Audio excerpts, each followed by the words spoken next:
동네방네 소문난 과부. 예전에 경상도 어느 땅에 커다란 서당이 있었습니다. 서당에 다니는 학동이 한 20명이 되었는데 그중에 9살 먹은 주역동이란 아이가 있었습니다. 주역동은 서당에서 가장 나이가 많은 데다가 나이에 비해서도 생각이 깊은 아이였습니다. 주역동이 보기에 멋지고 착한 훈장님이 젊은 나이에 호래비가 되어 서당방에서 아이들 글이나 가르치고 있는 것이 매우 딱하게 생각되었습니다.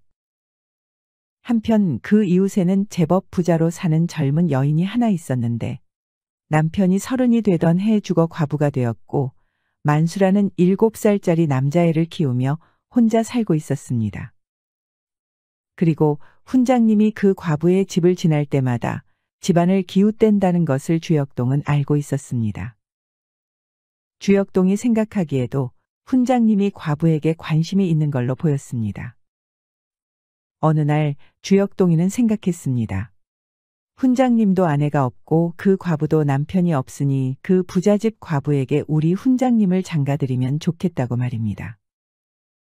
며칠을 궁리한 끝에 주역동이는 꾀를 하나 내었습니다. 때는 한여름이었는데 그날 저녁에 주역동이는 저녁을 먹고 날이 어두워질 무렵에 과부 집 앞에 가서 훈장님을 불렀습니다. 훈장님, 훈장님! 과부가 문 앞으로 나왔습니다. 무슨 일이냐?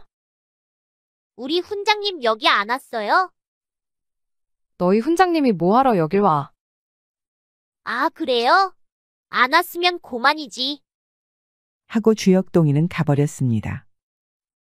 또 그 이튿날 이놈이 또 그 시간이 되니 또 쫓아가서는 만수 어머니, 만수 어머니. 우리 훈장님 여기 안 왔어요? 그렇게 안 왔다고 해도 하루가 멀다 하고 매일 찾아와 훈장을 찾는 주역동이에게 과부는 화가 날 수밖에 없었습니다. 야, 이놈아, 도대체 저녁마다 너네 훈장님이 뭐하러 우리 집에 오냐? 하며 야단을 쳤습니다. 주역동이는 또 안 왔으면 고만이지. 하고 말하며 내빼버렸습니다. 다음 날 주역동이는 본격적으로 훈장님에게 자기의 작전을 이야기했습니다. 훈장님, 제가 훈장님 장가 보내드릴 겁니다. 평생 혼자 사실 거 아니면 제 말 들으세요. 아셨죠? 제가 그 만수네 집 앞으로 가서 만수 어머니를 부를 테니 그 소리를 듣고 문 앞으로 나오면 훈장님은 그 집 뒷담을 넘어가서 마루에 가시랑 도포를 벗어놓고 나오세요. 딱 그렇게만 하시면 됩니다. 훈장님은 주역동이의 말을 듣고 처음엔 황당했습니다. 그런데 가만 생각해보니 평소 그 과부를 마음에 두고 있었으나 어찌 해보지도 못하고 애만 태우고 있었기에 못 이기는 척하고 주역동이의 말대로 해보기로 했습니다. 다음 날 주역동이는 또다시 과부댁 문 앞으로 갔습니다. 만수 어머니, 만수 어머니, 우리 훈장님 여기 안 왔어요? 화가 난 과부는 기다렸다는 듯이 부직갱이를 찾아 들고는 대문 앞으로 나왔습니다. 요놈의 자식이 없다고 몇 번을 말해? 너 오늘 매 좀 맞자. 혼 좀 나봐라. 과부는 여간 화가 나는 것이 아니었습니다. 정말 여기 없어요? 그렇다면 들어가서 확인해보지요, 뭐. 주역동이가 대문 안으로 훌떡 들어갔더니 저만치 마루 위에 훈장님의 각과 도포가 있는 것이 보였습니다. 여기 우리 훈장님 가시랑 도포가 이렇게 있는데요. 아무래도 여기 벗어놓고 훈장님은 방으로 들어간 것 같은데요. 과부는 그것이 왜 마루에 있는지 알 수가 없었지만 지금 그것을 생각할 게 아니었습니다. 남자 옷이 왜 거기 있지? 과부는 이유를 알 수 없지만 그것보다 주역동이의 입단속을 하는 것이 더 급했습니다. 그렇지 않아도 주역동이가 매일 저녁에 대문 앞에서 큰 소리로 자기 훈장을 찾아대는 모습을 지나가는 사람들이 보고 쑥덕거리기 시작했으며 과부댁과 훈장님이 만나는 사이라는 소문까지 돌기 시작했다고 저잣거리에 사는 친구로부터 귀뜸도 들은 상태였습니다. 과부댁은 그것들보다 더 심한 소문이 돌까봐 겁이 났습니다. 그래서 그냥 둘 수 없었습니다. 너 어디 가서 얘기하면 안 된다. 나도 모르는 일이지만 암튼 절대 오늘 본 걸 어디 가서 말하면 안 돼. 그럼 내가 해달라는 대로 해주면 얘기 안 할게요. 뭘 해주랴? 이 집은 부잣집이니 찹쌀 한 말만 떡을 해주시면 어디 가서 아무 말도 안 하지요. 부잣집에서 찹쌀떡 한 말 하는 건 어려운 일이 아니었습니다. 그것으로 입단속만 시킬 수 있다면 고마울 뿐이었습니다. 그럼 내일 모레 오너라. 그러면 떡을 준비해 놓으마. 이틀 뒤 주역동이는 과부집에 아침 일찍 들러 소쿠리 가득 찹쌀떡 한 말을 받았습니다. 자, 떡 여기 있다. 약속은 지키거라. 가시랑 도포 본 거요? 그럼요. 어디 가서 절대 얘기 안 할게요. 걱정 마세요. 주역동이는 그것을 조그마한 지게에다 지고 한 40호 되는 그 마을의 집집마다 떡을 돌렸습니다. 식전 대바람부터 집집마다 떡을 돌리니 사람들은 의아해하지 않을 수 없었습니다. 야야, 이게 웬 떡이니? 우리 훈장님이 만수 어머니에게 장가 들었어요. 그래서 제가 떡 돌리는 거예요. 아이고, 그러냐? 그렇지 않아도 며칠 전부터 동네에 훈장님이랑 과부댁이 만난다는 소문이 돌더니 사실이었구나. 네, 그럼요. 두 분이 잘 어울리시죠? 이렇게 주역동이는 동네를 돌며 소문을 내고 다녔습니다. 집집마다 떡을 다 돌리고 나니 그 후로 아침 저녁으로 할머니들, 젊은 새댁들이 과부댁에 들러 아이고, 훈장님한테 시집 갔다며? 네, 그럴 줄 알았어. 훈장님만한 자리도 흔치 않아. 잘 살아. 어머 축하드려요. 만수한테 좋은 아빠가 생겼네요. 호호호. 하며 한 명씩 인사하러 오더랍니다. 이미 소문까지 다 나고 떡까지 돌린 마당에 훈장이 용기를 내어 과부댁을 만나 설득했습니다. 과부댁도 생각보다 많은 사람들이 둘의 혼인을 축하해주고 또 훈장과 이야기를 나눠보니 인품도 훌륭하고 의지하며 살만한 사람인 것 같았습니다. 그래서 결국 주역동이 엮어준 인연으로 둘은 혼인하여 잘 살았다고 하네요.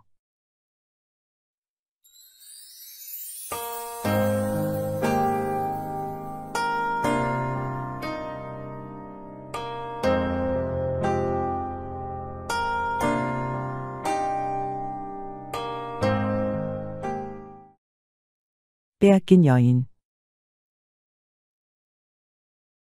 옛날 어느 마을에 덕춘이와 금동이라는 두 친구가 살았습니다. 덕춘이는 부유한 상인의 아들로 태어나 어려서부터 아버지를 따라다니며 장사를 배웠고 청년이 되어서는 혼자 장사를 하러 다녔습니다. 금동이는 가난한 농부의 아들로 태어나 어려서부터 아버지를 도우며 농사일을 배웠고 농사를 천직으로 여기며 열심히 살아가는 청년이었습니다. 그렇게 두 사람의 집안 환경이 다른 만큼 덕춘이는 욕심이 많고 입속에 밝은 편인 반면 금동이는 우직하고 성실했습니다. 그래도 둘은 잘 어울리며 성장했고 어릴 적에는 매우 친하게 지냈습니다. 장성한 후에는 덕춘이가 장사를 하며 여기저기 돌아다니느라 자주 만나지는 못했지만 덕춘이가 고향집에 들를 때면 금동이와 만나서 술 한 잔 기울이며 사는 이야기를 나누곤 하였습니다. 그날도 덕춘이와 금동이는 오랜만에 만나 술 한 잔을 하고 있었습니다. 금동아, 네가 저번에 말했던 그 이명감 딸내미랑은 어떻게 돼가냐? 말이라도 한번 붙여는 봤냐? 말도 마라. 세상 제일 어려운 게 이명감님 딸한테 말 붙이는 거다. 내가 좀 숙맥이잖냐? 쉽지가 않네. 그럼 내가 내일 임낭자한테 대신 말해줄까? 어떤 바보 같은 사내놈이 만나보길 원한다고 말이야. 아이고 됐다 됐어. 죽이 되든 밥이 되든 내가 알아서 할란다. 나도 네가 연모하는 임낭자가 도대체 어떤 사람인지 궁금해서 그런다. 내가 도와줄 테니 내일 같이 만나러 가보자. 어때? 됐네, 됐어. 너 장사하느라 피곤할 텐데 술 그만 먹을 거면 이제 집에서 쉬어라. 야, 친구가 도와준다고 같이 가자는데 그냥 내일 같이 가보자. 부탁이다, 부탁이야.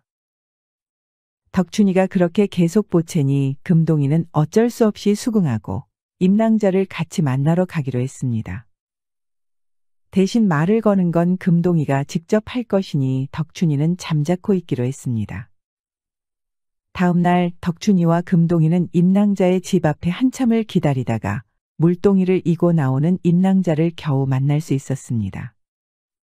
그런데 그 임낭자의 모습을 보고는 덕춘이가 한눈에 반하고 말았습니다. 금동이가 먼저 말을 붙이기로 약속을 했건만 덕춘이가 먼저 나서서 임낭자에게 말을 걸었습니다. 이보시오, 낭자. 잠깐 이야기 좀 할 수 있겠어? 오래전부터 낭자를 지켜봐 왔습니다. 내게 잠깐 시간 좀 내주시오. 덕춘이가 갑자기 나서서 임낭자에게 말을 걸자 옆에 있던 금동이는 순간 당황하였습니다. 거기서 덕춘이와 약속 운운하며 다투는 것도 임낭자 앞에서 모양이 우스울 듯하여 금동이는 일단 지켜보기로 했습니다. 아, 이쪽은 농사 지으며 어렵게 사는 내 친구인데 내가 임낭자 이야기를 하자 궁금하다고 하여 그냥 같이 왔어. 덕춘이가 말하는 것이 점점 점입가경이었습니다. 순진한 금동이는 그저 얼굴이 뻘개져서 끼어들 곳을 찾지 못하고 안절부절 못하고 있었습니다. 그런 덕춘이와 금동이를 가만히 보던 임낭자는 옅은 미소를 지으며 말했습니다. 만약 두 분께서 저에게 마음을 두고 계신다면 내일 이 시간까지 새끼줄을 가져와 주십시오. 최대한 가늘고 최대한 길게 꼬아오시면 됩니다. 그것을 보고 둘 중 한 분과 연을 이어가도록 하겠습니다. 여인은 그 말을 마친 후 곧바로 자리를 떠났습니다. 아니, 덕춘이, 어떻게 이럴 수가 있는 거요? 금동이는 화가 나서 따지듯이 물었지만 덕춘이는 상대해 주지 않았습니다. 나는 그럼 새끼줄이나 꼬러 가야겠네. 내일 보세. 하며 덕춘이는 자리를 떠났습니다. 임낭자를 좋아하는 마음과 친구에 대한 분노심이 뒤섞인 채 금동이는 밤새도록 새끼줄을 꼬았습니다. 반면 덕춘이는 단숨에 장터로가 새끼줄 여러 개를 사서 이은 후 아주 긴 새끼줄을 별 노력 없이 쉽게 만들어냈습니다. 다음 날 두 청년은 각자 만든 새끼줄을 가지고 여인을 만나러 갔습니다. 금동이는 자신의 새끼줄보다 훨씬 긴 새끼줄을 가지고 온 덕춘이를 보고는 절망에 빠졌습니다. 의기양양한 덕춘이와 축 처진 금동이를 번갈아 바라보던 여인은 옅은 미소를 띠며 이내 입을 열었습니다. 두 분, 제게 손바닥 좀 보여주실 수 있으십니까? 두 친구는 어리둥절하며 손바닥을 펼쳐 보였습니다. 밤새 새끼줄을 꼰 금동이의 손바닥은 새끼줄에 쓸려서 벌겋게 달아올라 있었고 군데군데 상처도 보였습니다. 새끼줄을 사서 만든 덕춘이의 손은 상처 하나 없이 깨끗했습니다. 제가 두 분께 새끼줄을 꼬아달라고 부탁드린 것은 사실 얼마나 진실하고 성실한지를 보기 위함이었습니다. 그리고는 금동이를 보며 말했습니다. 그런데 여기 이분께서는 저를 위해 본인이 직접 손이 붓도록 고생하면서 만들어주셨네요. 임낭자는 결국 금동이를 선택했습니다. 저는 당신과 만나보고 싶습니다. 금동이의 얼굴은 새빨개졌고 입은 귀에 걸릴 정도로 좋아서 어찔 줄을 몰랐습니다. 그래, 가난뱅이끼리 잘 어울리네. 잘들 해봐라. 덕춘이는 막말을 내뱉고 씩씩거리며 도망치듯 자리를 떠났습니다. 어느덧 세월이 흘러 금동이와 임낭자는 혼인을 했고 알콩달콩 재밌게 살던 어느 날이었습니다. 오전에 밭일할 때부터 안색이 창백하던 금동이의 처는 기어코 쓰러져 알아 눕게 되었습니다. 근동에서 가장 용하다는 의원을 불러 물어보니 약을 먹으면 나을 수 있지만 약을 먹지 못하면 죽는 병이라네. 그럼 약을 먹이면 되죠. 무엇이 문제입니까? 그것이 말이야. 약값이 장난이 아니거든. 약을 구하는 것도 힘들지만 이 병은 돈이 없어서 못 고치는 병이란 말일세.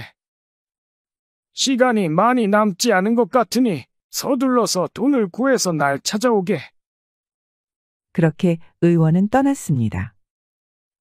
의원이 말한 돈은 금동이 부부가 가진 돈을 모두 모아도 턱없이 부족한 큰 돈이었습니다. 세상에 가장 중요한 아내를 살리려면 금동이는 오로지 돈을 빨리 구할 곳을 생각해내야 했습니다. 그런데 답은 이미 정해져 있었습니다. 그것은 이 마을에서 가장 부자이며 악연이지만 안면이 있는 덕춘이를 찾아가는 것이었습니다. 자존심이고 뭐고 가릴 때가 아니었습니다. 금동이는 그 길로 바로 덕춘이를 찾아가기로 했습니다.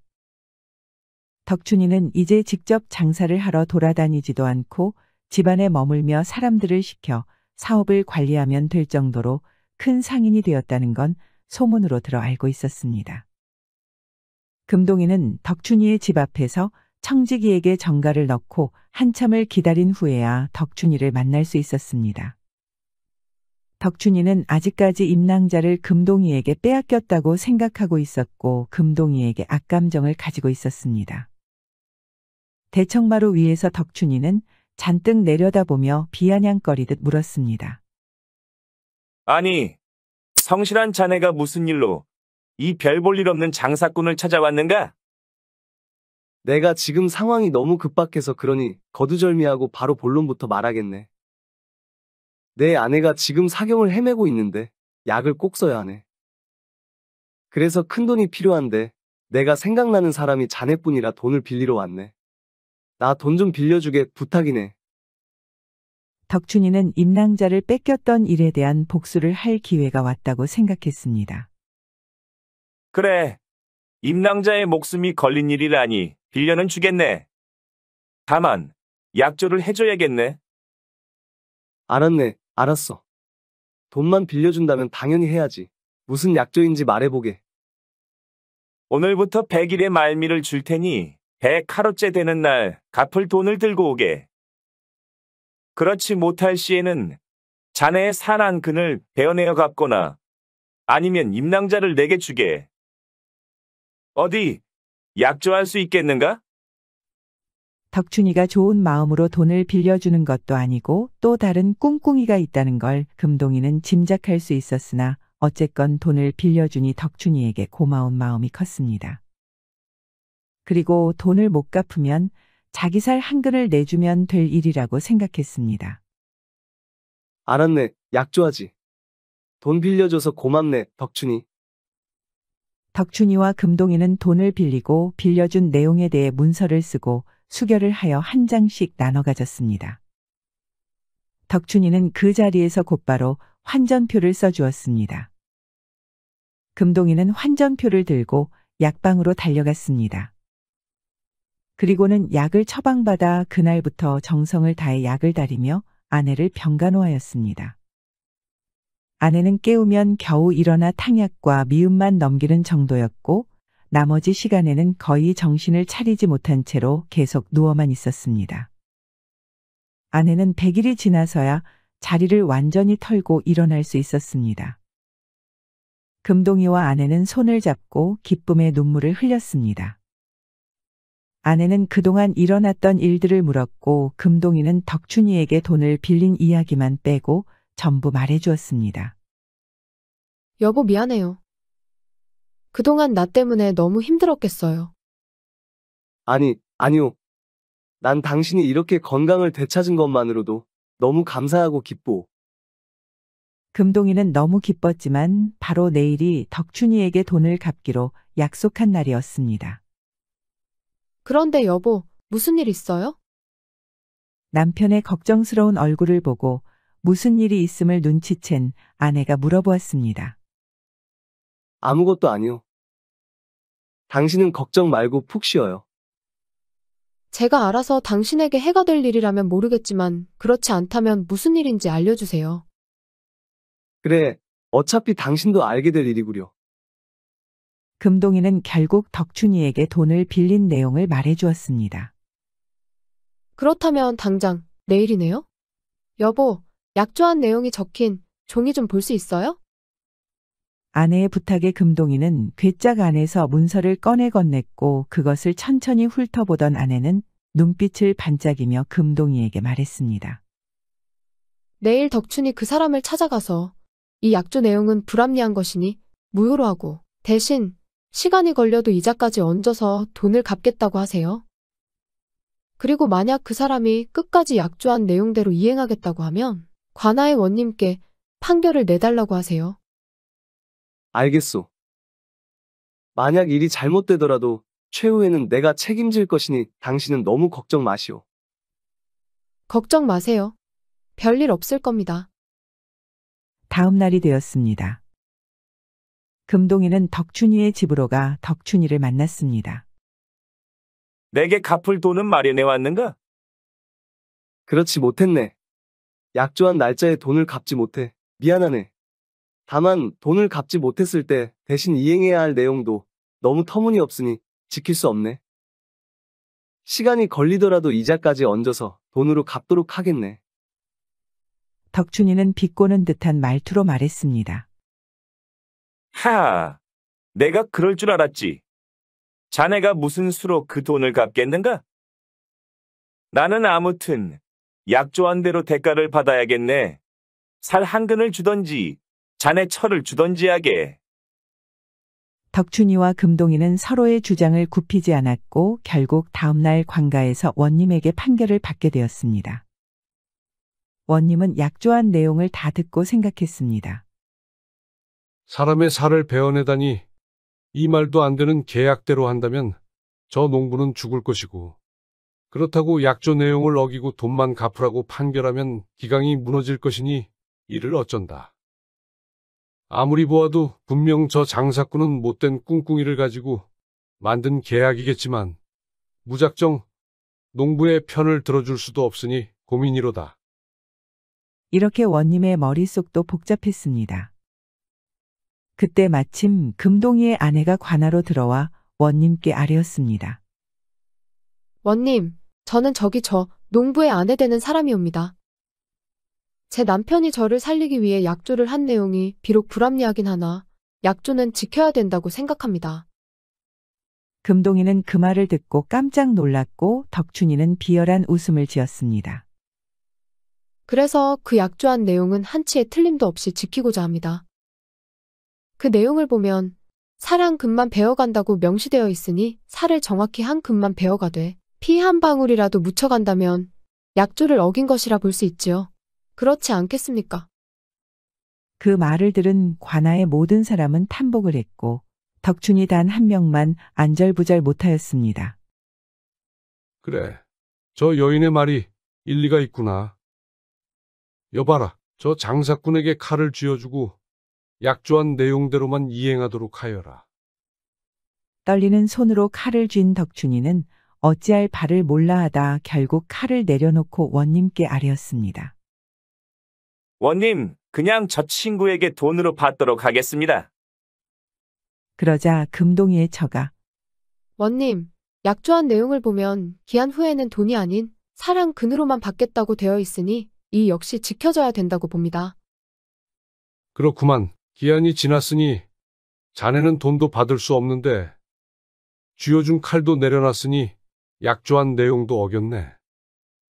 그러니 그에 맞는 처벌을 내려야겠구먼. 여봐라, 저 놈의 볼기를 30대만 치도록 하라. 그러자 금동이가 원님, 비록 못된 마음을 가지고 있었다고 하나 저 친구가 그 돈을 빌려주지 않았다면 제 아내를 살리지 못했을 것이옵니다. 저에게 먹었던 나쁜 마음은 아내를 살린 값으로 용서할 테니 부디 처벌은 거두어 주십시오. 부탁드리옵니다. 참 지혜롭고 어진 부부로다. 장사꾼 이놈은 저런 친구를 잃은 것을 버리라 생각하고 평생을 반성하며 살도록 하거라. 금동이에 대한 미안한 마음 때문인지 덕춘이는 고개를 들지도 못하고 물러났으며 금동이와 아내는 서로를 바라보며 기쁨의 눈물을 흘렸습니다. 이처럼 지혜로운 아내와 어진 남편 금동이는 이렇게 인생에 큰 고비가 올 때마다 서로를 아껴주며 성실히 행복하게 잘 살았다고 합니다.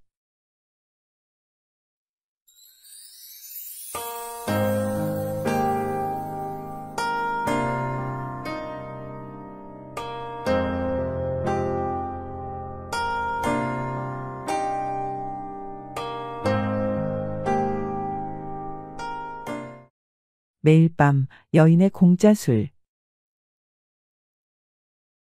옛날 어느 마을에 한석이라는 농부가 살고 있었습니다.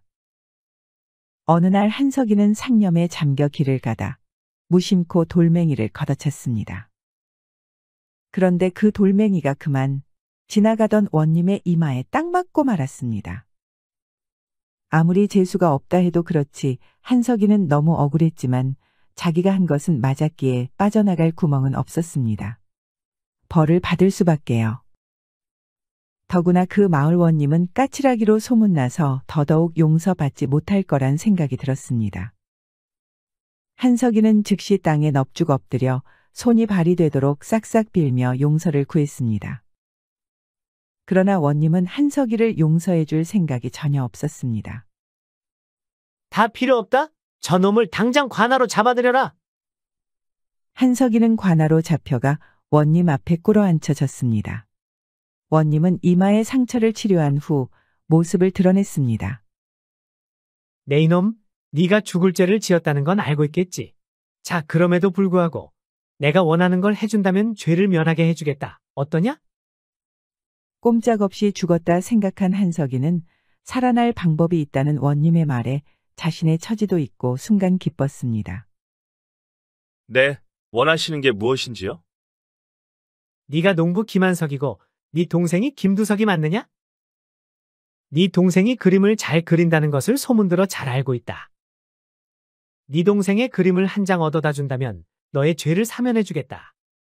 어떠냐? 그러면 몇 달만 말미를 주십시오.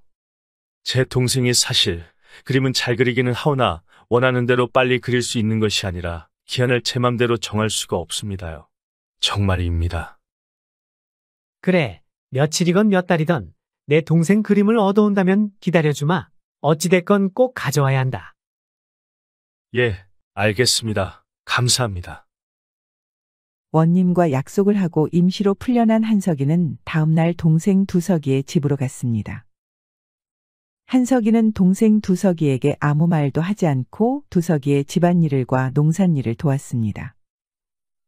두석이는 평소 무심하고 무뚝뚝한 성격이라 형이 자기 집의 일은 제쳐놓고 왜 여기에 와서 별말 없이 일만 도와주고 있는지 알 수 없었으나 그 이유를 굳이 묻지도 않았습니다. 그렇게 2달이 지난 어느 날이었습니다.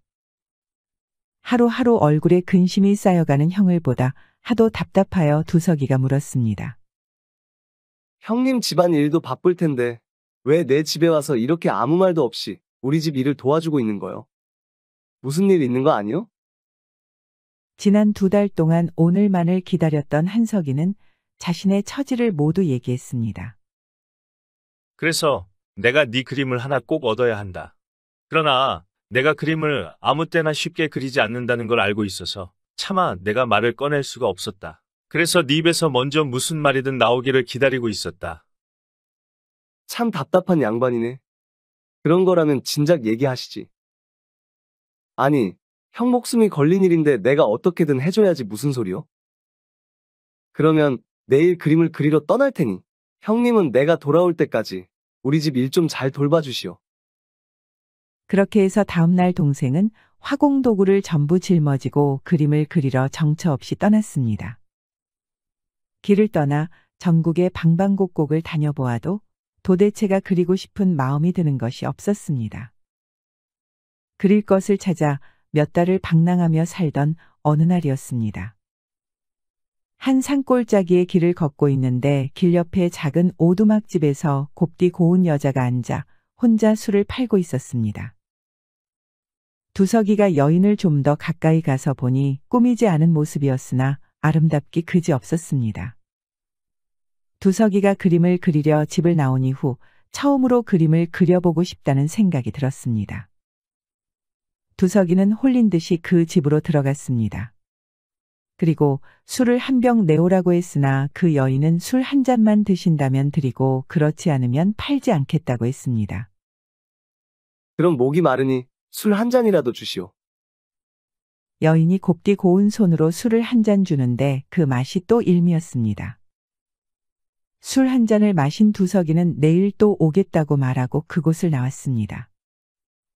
두석이는 가장 가까운 객주집을 찾아가 그곳에서 한동안 머물기로 했습니다. 두석이는 매일 그 아름다운 여인의 술집에 들러 술을 한 잔만 마시고 객주집으로 돌아와 슬쩍 보고 온 여인의 모습을 그림에 옮겨 담았습니다. 이목구비를 그리더라도 귀 한쪽이면 한쪽, 눈이면 눈 한쪽, 하루에 꼭 하나씩만 온 정성을 다해 그렸습니다. 다음 날은 입술을 그리고 그 다음 날은 볼 한쪽을 그렸습니다. 그렇게 한 달이 훌쩍 가고 두석이는 정성 들여 그린 여인의 그림을 드디어 완성했습니다. 그런데 그날 저녁 객주집에서 함께 묵던 사람들을 통해 예상치 못한 얘기를 듣게 되었습니다. 그 한 잔 술집의 여인이 알 수 없는 이유로 갑자기 죽었다는 것이었습니다. 두석이는 곧바로 여인 그림과 화공 도구들을 모두 챙겨 고향으로 향했습니다. 집으로 돌아와 보니 한석이는 아직 두석이네 집에서 집안일을 돌봐주고 있었습니다. 형님, 그동안 우리 집 살림 살펴주시느라 수고 많으셨소. 여기 그림을 완성했습니다. 그리고 내 말 잘 듣고 내일 이 그림을 가지고 원님에게 가서 빠짐없이 말하세요. 먼저 구석진 위치에 단칸방으로 된 작은 집을 하나 짓고 문은 꼭 하나만 내라고 하십시오. 그 집이 완성되면 원님 말고는 그곳에 누구도 드나들지 못하게 하고 벽에 이 그림을 걸어 놓으라고 하십시오. 이 그림은 그냥 평범한 그림이 아닙니다. 이 그림을 가지고 있으면 그림 속의 미인에게 매일 술을 받아 마실 수 있습니다. 단 하루에 한 잔만 받아 마셔야 합니다. 하루에 여러 잔을 받아 마시면 어떻게 될지 저도 알 수 없어요. 딱 한 잔씩만 마시면 언제까지고 그림 속 미인에게 술을 대접받을 수 있을 것이오. 그러니 꼭 신신당부하십시오. 다음 날 한석이는 그림을 들고 가 원님에게 두석이의 말을 그대로 전하며 그림을 주었습니다. 원님은 두석이의 말대로 자신의 집안 조용한 곳에 단칸집을 새로 짓고 그 안에 그림을 걸었습니다. 그날 이후부터 원님이 집에 돌아오면 안방에는 들어가지도 않고 그림이 있는 별당으로 가 열쇠를 열고 안으로 들어갔습니다. 다른 사람은 절대 별당에 접근하지 못하게 엄명도 내렸습니다. 아, 오늘도 참 덥구나. 그 술 한 잔 다오. 그러자 그림에서 아주 어여쁜 여인이 나와 하얀 손으로 술을 한 잔을 따라주는 것입니다. 원님은 한석이의 당부대로 딱 한 잔만 받아먹고 더 이상 바라지 않았습니다. 원님은 곧바로 별당을 나온 후 자물쇠로 문을 잠갔습니다. 시간이 가면 갈수록 원님은 그림 속의 미녀를 향한 마음이 점점 더 커져갔습니다. 부인의 처소에 든 것이 언제인지 기억도 나지 않을 정도가 되었습니다. 원님의 부인이 가만히 생각을 해보니 그저 집에 오면 언제부턴지 별당에 들어가 있다 나오는데 자기는 등한시하면서 그 별당에는 빠지는 날 없이 꼭 들렀다가 나오는 것이었습니다. 거기다가 자물쇠를 채우고 다니는데 의심스럽지 않을 수 없었습니다. 그래서 하루는 열쇠를 몰래 훔쳐 자물쇠를 열고 들어갔습니다. 들어가 보니 아무것도 없고 술병을 들고 있는 여인의 그림 한 장만 떡하니 있었습니다. 이게 뭐야? 이게 다야? 난 또 누구라도 숨겨놓은 줄 알았네. 그건 그렇고 술병을 보니 술 생각나네. 술 한 잔 먹고 싶다. 그랬더니 그림에서 여인이 나와 술을 따라주는 것입니다. 부인은 놀랍고 황당했지만 얼떨결에 그 술을 받아 먹었습니다. 귀신인지 사람인지 알 수는 없지만 그 술은 평생 잊을 수 없을 만큼 꿀맛이었습니다. 한 잔 먹었더니 시답지 않네. 술 한 잔 더 주시오. 하니 여인은 술을 한 잔 더 주는 것입니다. 부인은 그렇게 한 잔 더 한 것이 아마도 술 한 병 정도는 마신 것 같았습니다. 그리고 아무리 더 달라 해도 그림 속 여인은 더 이상 나오지 않고 술도 주지 않았습니다. 그래서 부인은 별당에 자물쇠를 잘 채워놓고서 자기 방으로 돌아갔습니다. 다음 날 저녁이 되었습니다. 원님이 별당에 들어가 그림 속 여인을 불렀습니다. 예, 술 한 잔 다오. 그러나 그림 속의 여인은 아무런 반응이 없었습니다. 무슨 골이 났느냐? 오늘 왜 이러는 게냐? 그러지 말고 내 목이 컬컬하니 어서 한 잔 따라 주거라. 원님이 아무리 애원하고 사정해도 여인은 더 이상 나타나지 않았습니다. 매일 술 한 잔씩만 먹어야 하는 것을 원님의 부인이 한꺼번에 다 먹어버려 술이 바닥난 것이었습니다. 그래서 원님은 다음날 한석이를 불렀습니다. 너희 당부대로 매일 한 잔씩 먹으라는 술을 한 잔씩만 마셨는데 이게 무슨 조화냐? 네 동생한테 가서 물어보고 오거라. 그래서 한석이는 두석이한테 가서 물어본 후 원님에게 다시 왔습니다. 제 동생 두석이가 그러는데요. 절대 그림이 틀리지는 않을 거랍니다. 아마도 원님 집안에 어떤 사람이 한 짓 같다는데 말입니다. 뭐가 어째? 암튼 알았다. 내가 싹 찾아볼 테니 아무 문제 없을 경우 다시 너를 불러드릴 것이다. 화가 잔뜩 나서는 집안의 종들과 가까이에 살며 자주 오가는 일가 친척들까지 싹 불러 모았습니다. 도대체 내 허락 없이 별당에 들어간 사람이 누구냐? 아이고, 무슨 큰일 났다고 이렇게 사람들을 다 불러 모았어요. 내가 다 말할 테니 사람들 다 물러요. 그렇게 둘은 안방으로 들어가 조용히 얘기했습니다. 내가 사실은 당신이 맨날 별당에만 들르면서 거기다 정을 쏟길래 하루는 내가 큰 맘 먹고 들어갔는데 사람인지 귀신인지는 몰라도 그 그림 속 여자가 술을 주길래 한 잔, 두 잔 계속 받아 먹었죠. 근데 어느 순간부터 안 주더라고요. 난 그냥 그런가 보다 했는데 뭐 문제 있어요? 이야기를 다 듣고 원님은 얼굴이 일그러졌습니다. 평생 어여쁜 여인에게 한 잔씩 받아 먹을 수 있었는데 이번 일이 아니었다면 평생 동안 매일매일 작은 기쁨으로 삼을 수 있었을 텐데 그 꿀맛 같은 호사를 더 이상 누릴 수 없다는 것이 억울하고 아까웠습니다. 그림에만 너무 빠져 집안을 돌보지 않은 원님 스스로가 불러온 재앙이라 할 수 있겠네요. 원님은 스스로의 과오로 일어난 일임을 인정하고 더 이상 아내를 추궁하지 않았다고 합니다.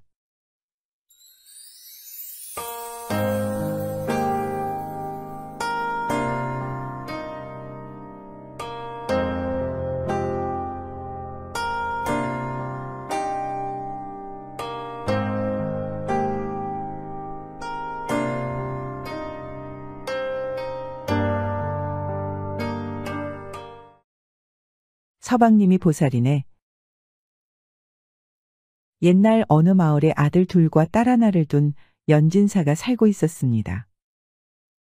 연진사는 마을에서 딸바보로 유명했고 그 딸의 이름은 미연으로 미연낭자는 아버지의 사랑을 많이 받으며 착하고 예쁘게 자랐습니다.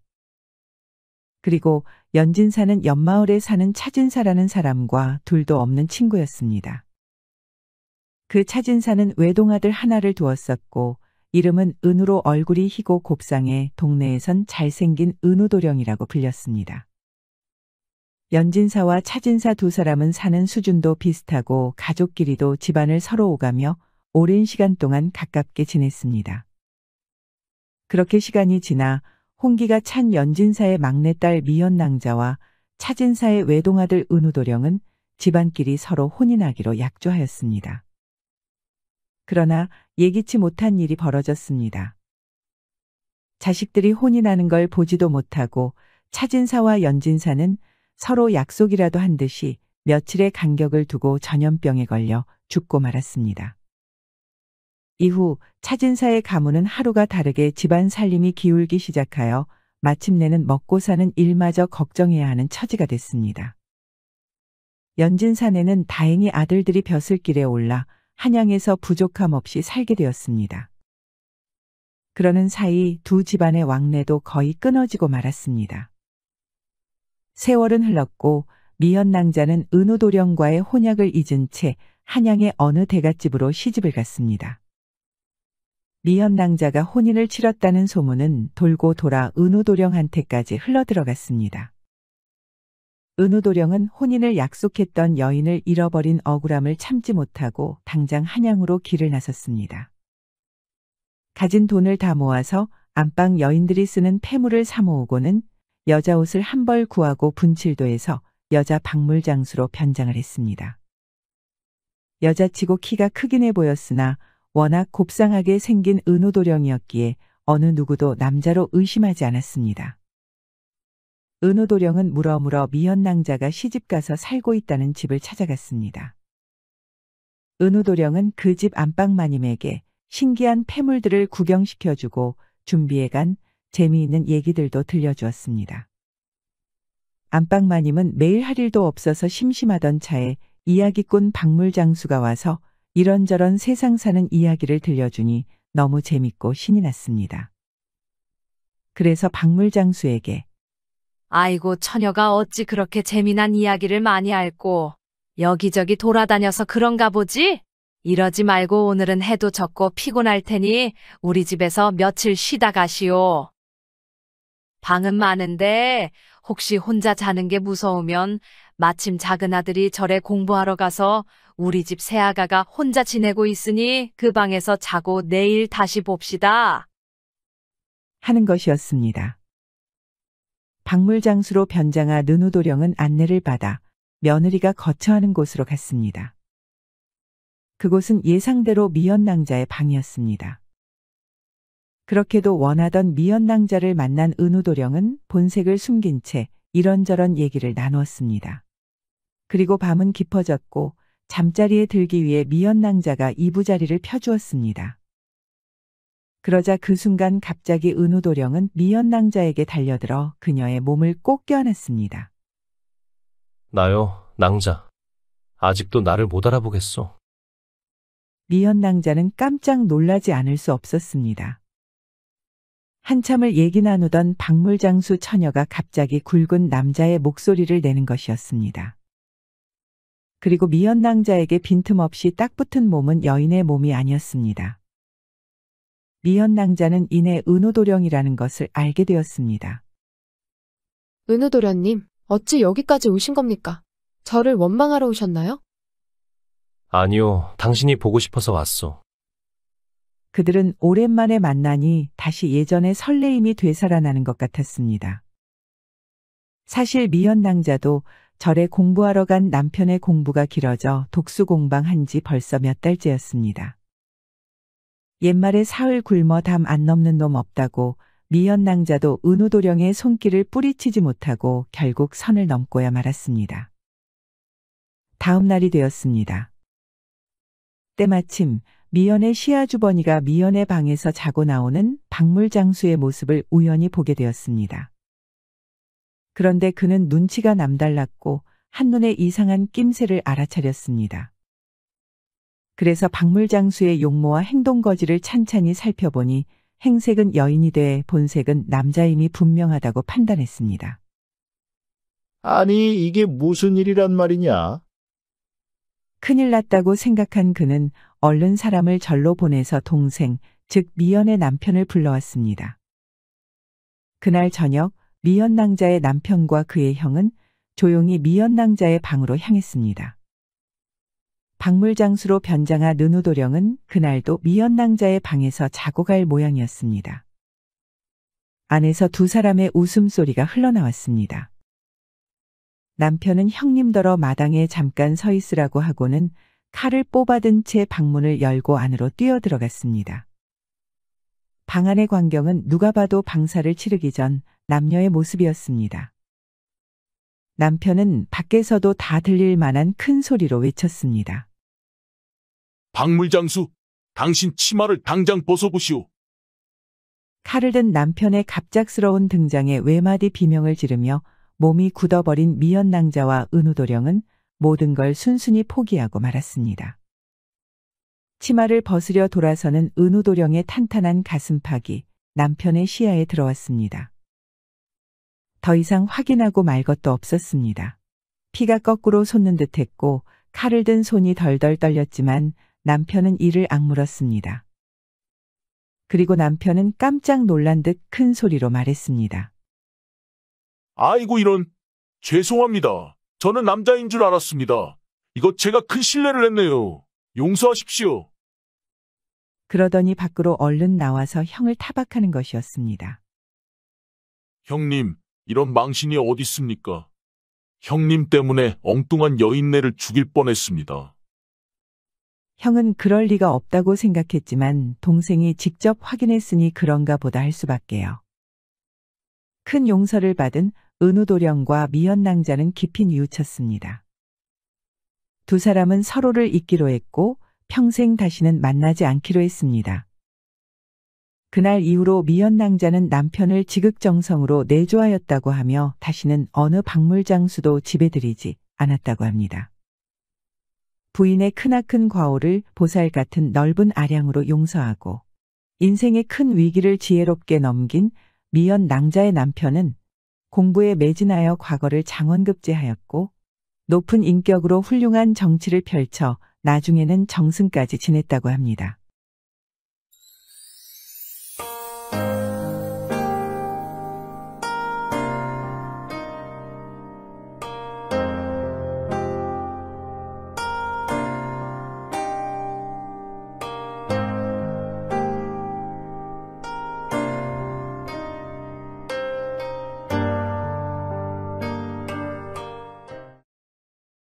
두 집을 살린 거짓말.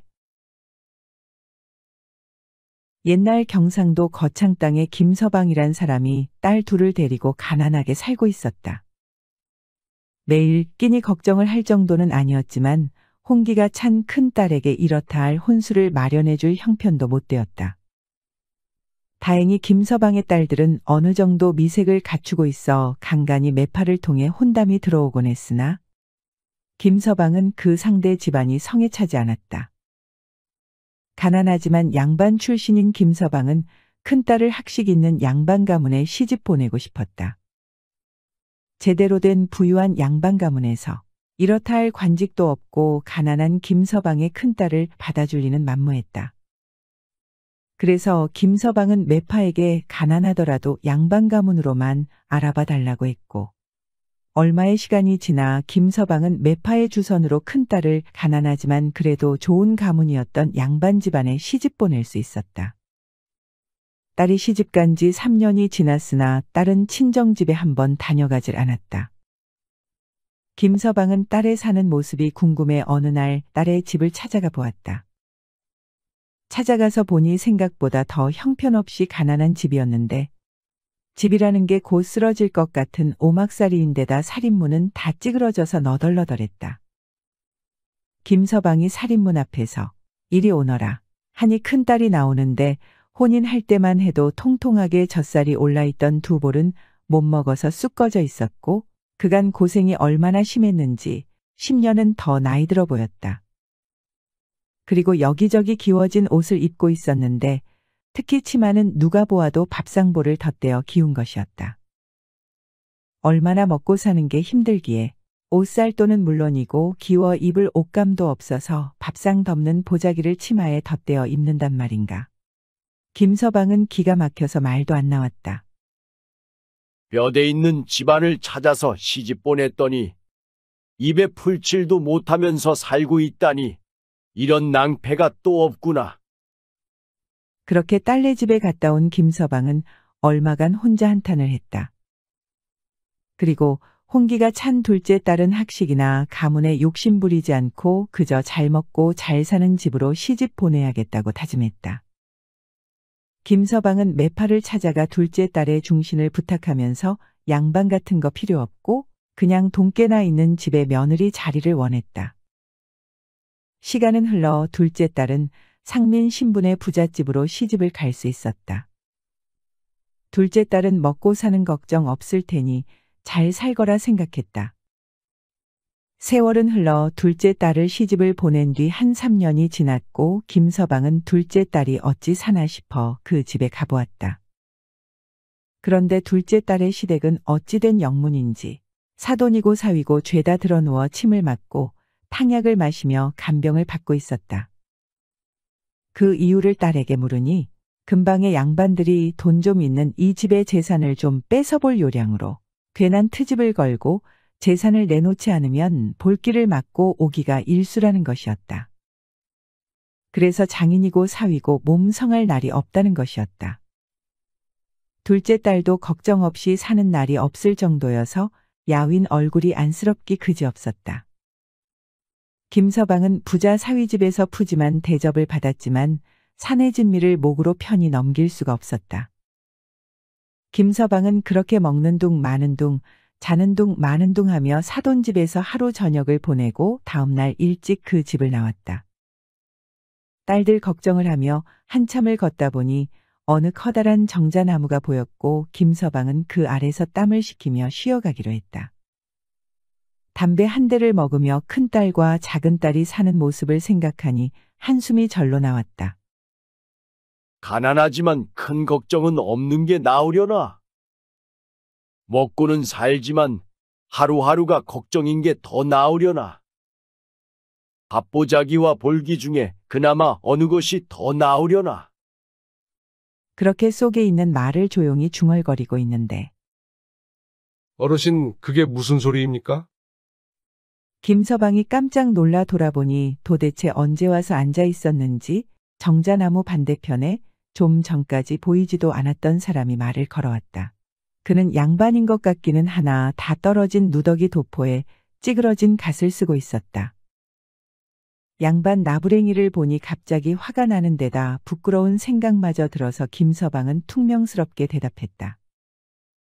당신이 알 바 아니요. 전 다른 뜻이 있는 것은 아니라 그저 무슨 사연이 있는 듯해서 물어보는 것이니 어디 말씀 좀 해보십시오. 김서방은 자꾸 연유를 물어오는 그 사람의 눈빛이나 목소리 등에서 진지함을 느낄 수 있었다. 김서방은 잠시 뜸을 들이다 사정을 털어놓았다. 이렇게 보여도 나도 사실 양반이요. 그리고 내가 두 딸을 두었는데 첫째 딸은 가난하지만 그래도 양반 집에 시집을 보냈고 둘째 딸은 상민 신분이지만 잘 사는 부잣집에 시집을 보냈소. 그런데 첫째 딸은 가난해도 너무 가난하게 살고 둘째 딸은 시집에서 가진 돈이 오히려 화를 불러 주변의 양반들이 하루가 멀다 하고 돈을 탐내서는 사돈과 사위를 불러 누명을 씌우고 볼기를 쳐 몸성할 날이 없습디다. 그래서 딸의 수심이 깊으니 내가 한탄하다 그만 부지불식간에 혼잣말을 한 것이요.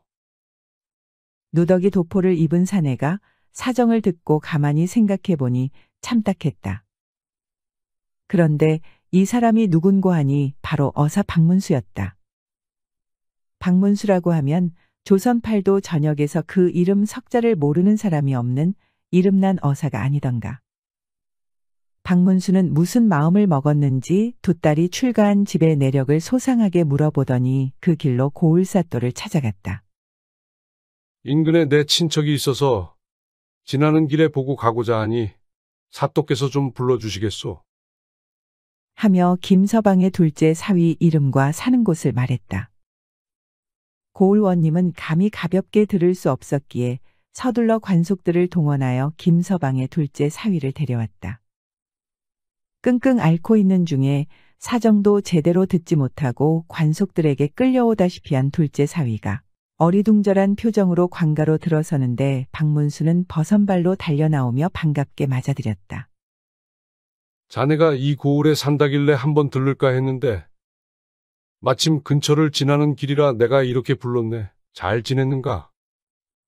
하고 말하며 두 손을 잡고 반갑게 맞이하는데 주위 사람이 보기도 매우 막역한 사이로 보였다.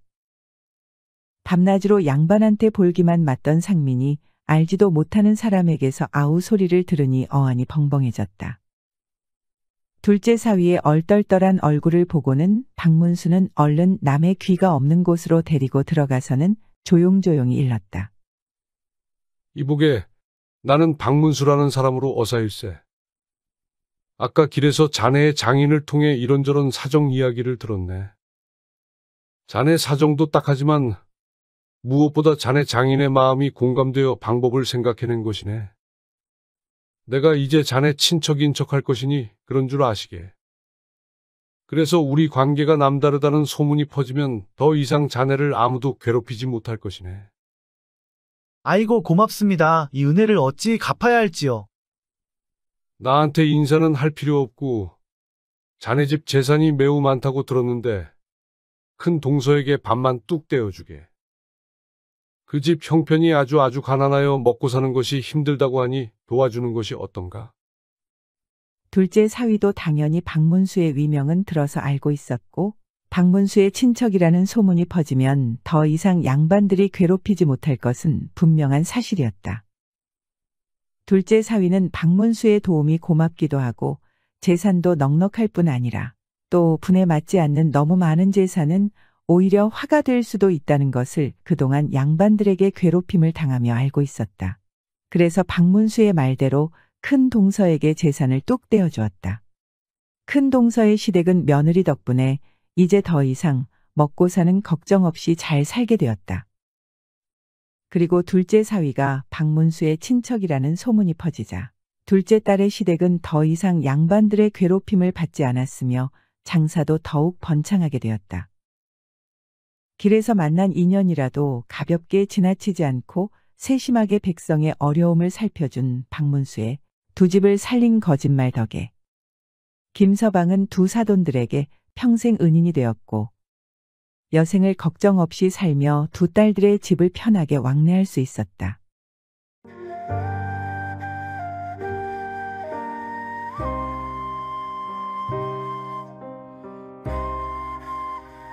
지금까지 사랑방 이야기였습니다. 항상 건강하시고 행복하시고 만사형통하시고 사랑 가득하시고 매일이 즐거우시고 복 많이 받으시고 평안하시고 꽃길만 걸으시고 좋은 일들만 가득하시기 바랍니다.